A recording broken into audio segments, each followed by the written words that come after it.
नमस्कार, आप सभी का स्वागत है स्टार सिटी न्यूज़ में। इस वक्त हमारे साथ मौजूद हैं रामदास मलिक जी हैं, जो कि भारतीय जनता पार्टी के सह संयोजक हैं व्यापार प्रकोष्ठ। आइए इनसे बात कर लेते हैं। सबसे पहले सर आपसे सवाल करेंगे, राजेंद्र नगर का जो मामला हुआ सर कोचिंग को लेके, इस पर आप क्या कहना चाहते हैं? किसको जिम्मेदार ठहराएंगे आप? बहुत अफसोस है, बहुत दुख है, मन बहुत व्याकुल है और शब्द नहीं है इसके बारे में कुछ बोला जाए। तो इसमें जाँच चल रही है इसमें सर? जांच हमने तो मांग की है उपराज्यपाल से। ये जब से केजरीवाल की सरकार, देखिए ना, इनका राज्य में मुख्यमंत्री है, ये स्टेट इनके पास है, कारपोरेशन इनके पास है, कोई काम नहीं किया उन्होंने, दिल्ली में नहीं किया। राजेंद्र नगर की बात छोड़िए आप।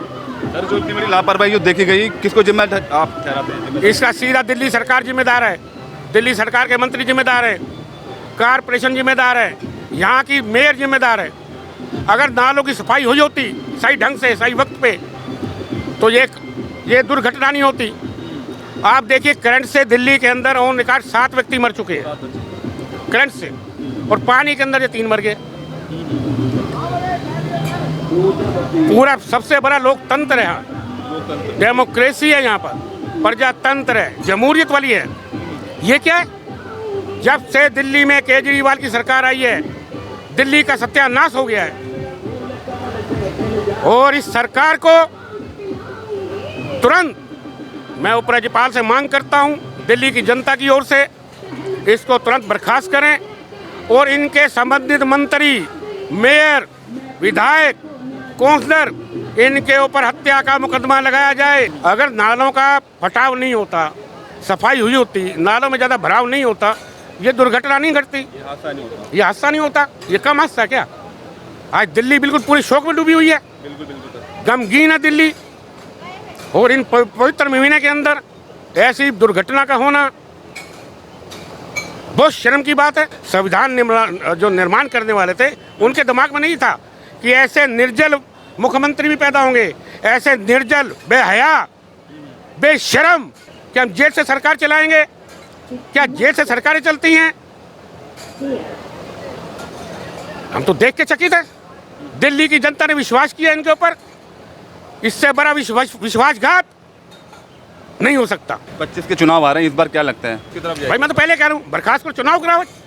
दिल्ली की जनता तैयार है बिल्कुल इसको बदलने के लिए, और बहुत बड़ा बदलाव होगा। 70 की 70 सीटों के ऊपर देखना कितना बड़ा बदलाव होगा। व्याकुल है। एक नई बात और बता रहा हूँ मैं आपको, ये सरकार ने दिल्ली की जो बुजुर्गों की वृद्ध पेंशन थी, उसको बंद कर रखा है। वृद्ध व्यक्ति भूखे मर रहे हैं, भूख मरने की कगार पे है।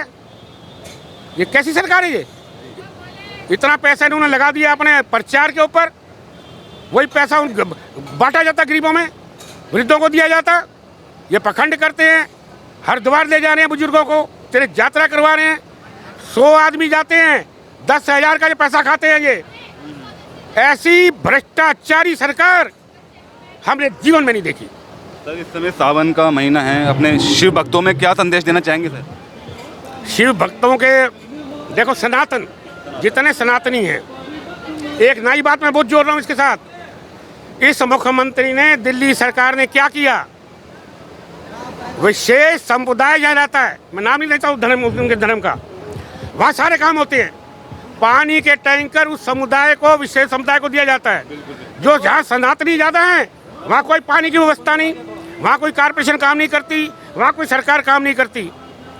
एक संप्रदाय के जो पुजारी हैं, जिन्हें हम अपनी भाषा में सनातनी पुजारी कहते हैं, ये लोग कुछ और कहते हैं, उनको पेंशन मिलती है। दिल्ली में दूसरे भी धार्मिक लोग हैं, धार्मिक संस्थाएं हैं, उन्हें कुछ नहीं मिलता। ये व्यक्ति सांप्रदायिक धर्म निरपेक्ष, इसके अंदर कुछ भी नहीं है। दिल्ली का माहौल खराब करना इसका मकसद है।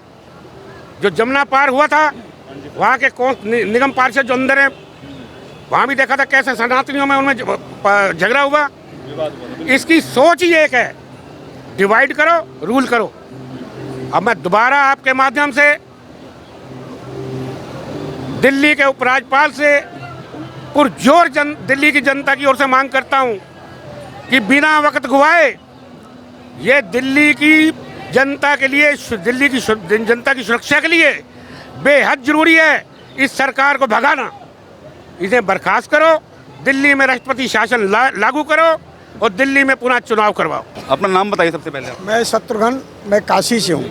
क्या संदेश देना चाहते हैं हमारे भक्तों में? ये संदेश वास्तव में सनातनियों को इकट्ठा होने का समय होता है। ये सावन माह पवित्र माह होता है। ये जैसे कि अन्य संप्रदाय का जो होता है कि वो अपना कहा जाता है कि वहाँ व्रत के तहत उनको कहा जाता है, तो ये सनातन धर्म के इकट्ठा करने के लिए सावन मास का जो है भगवान ने शंकर जी ने यह तय किया कि सावन में सभी भक्तों को, सनातनियों को इकट्ठा होकर एक साथ जो है पूरे भारत को संदेश देना चाहिए कि हम सनातनी हैं। सावन माह में हम लोग इकट्ठा होकर के और सभी जगह जो है जल का हम लोग डालें। मेरा नाम वीरेंद्र गिल है, एडवोकेट हूँ मैं। क्या संदेश देना चाहेंगे? इस सावन के महीने में जो कांवड़ का मेला चल रहा है, जो एकता का संदेश जाता है हमारे सनातनियों में, तो ये बहुत ही शानदार संदेश है। पूरे देश में एकता का संदेश जाता है, हिंदुओं में एक जाता है। सुप्रीम कोर्ट ने जो निर्णय किया कि जो एक योगी सरकार ने कहा था कि नाम बताएं, इन लोगों को अपने नाम बताने में भी दिक्कत है, अपनी पहचान बताने में भी इनको शर्म महसूस होती है। राशन कार्ड, मकान लेने के लिए जो गवर्नमेंट की स्कीम है उनका फ़ायदा लेने के लिए अपने 4-4 राशन कार्ड लेके चले जाते हैं, आधार कार्ड ले, लेकिन वैसे नाम लिखना अपनी दुकान पे, किसी का कोई ईमान भ्रष्ट ना हो, अगर उसको कहीं जहाँ जो भी खाना वो खाए, तो नाम लिखने में क्या परेशानी थी? मुझे सुप्रीम कोर्ट का भी समझ में नहीं आ रहा कि सुप्रीम कोर्ट भी किस आधार पर काम कर रहा है। बस सभी शिव भक्तों को, सनातनियों को बहुत बहुत मंगलमय हो ये महीना। जय श्री राम। देखिए, सावन का महीना हमारे हिंदू धर्म के लिए बहुत पावन पर्व है ये, और सभी सनातनी इसमें सब सेवा करते हैं और हम भी कर रहे हैं। हमारा यही है कि सब सनातनी एक साथ रहें और ऐसे प्रोग्राम जैसे सावन में हम करते हैं ऐसे पूरे साल भी करने हमको चाहिए। तो मैं तो लोगों से यही कहूँगा कि सब लोग एक साथ रहें और जातियों में ना बटें। सिर्फ हम लोग हिंदू हैं और हम हिंदू रहें। जो योगी जी ने जो करा है कि अपनी दुकान पे नेम प्लेट जो हिंदू की होनी चाहिए, जिसकी भी जिस जाति का उसका ही होना चाहिए। मोदी जी ने बहुत अच्छा करा है। और जो हमारे ये मुख्यमंत्री हैं, जो मनीष सिसोदिया, उप मुख्यमंत्री सत्येंद्र जैन, जो जेल में गए हुए हैं, ये भ्रष्ट हैं। इन्होंने लोगों का चूतिया बनाया है, पागल बनाया है। और ये देख लिए कि हर आदमी इन्हीं की तरफ झुक गया। सिर्फ क्यों? ईमानदारी। ये ईमानदार भ्रष्ट सरकार है, इससे भ्रष्ट सरकार नहीं देखिए।